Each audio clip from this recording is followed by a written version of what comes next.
Gilgit Baltistan assembly کے انتخابات کے حوالے سے سیاسی میدان سج گیا ہے۔ مسلم لیگ نون، پاکستان پیپلز پارٹی اور سیاسی جماعتوں کی انتخابی مہم میں تیزی آ گئی ہے۔ مختلف پارٹیوں کے اہم رہنما گلگت بلتستان پہنچ گئے۔ الیکشن میں پیپلز پارٹی، مسلم لیگ نون، تحریک انصاف، استحکام پاکستان پارٹی، وحدت المسلمین، اسلامی تحریک، جمعیت علماء اسلام سمیت دیگر جماعتیں حصہ لے رہی ہیں۔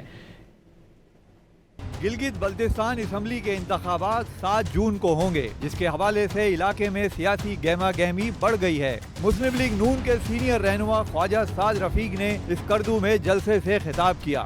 خواجہ سعد رفیق نے کہا کہ مسلم لیگ نون نے گلگت بلتستان میں ترقیاتی منصوبوں کا آغاز کیا۔ گلگت بلتستان اور آزاد کشمیر کو NFC ایوارڈ میں حصہ ملنا چاہیے۔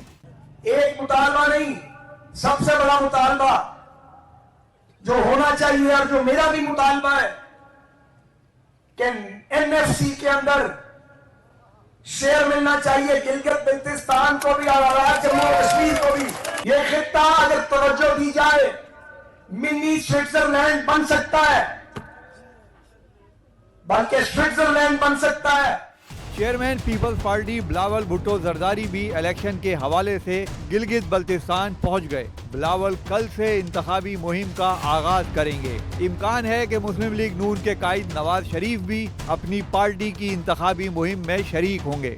الیکشن کمیشن کے مطابق گلگت بلتستان میں الیکشن کمپین 5 جون کی رات 12 بجے تک جاری رہے گی۔ گلگت بلتستان اسمبلی کی 33 نشستوں کے لیے سیاسی مارکا ہوگا۔ GB اسمبلی میں 24 جنرل نشستیں ہیں، 6 سیٹیں خواتین کے لیے مخصوص ہیں، جبکہ 3 نشستیں ٹیکنوکریٹس اور پروفیشنل کے لیے رکھی گئی ہیں۔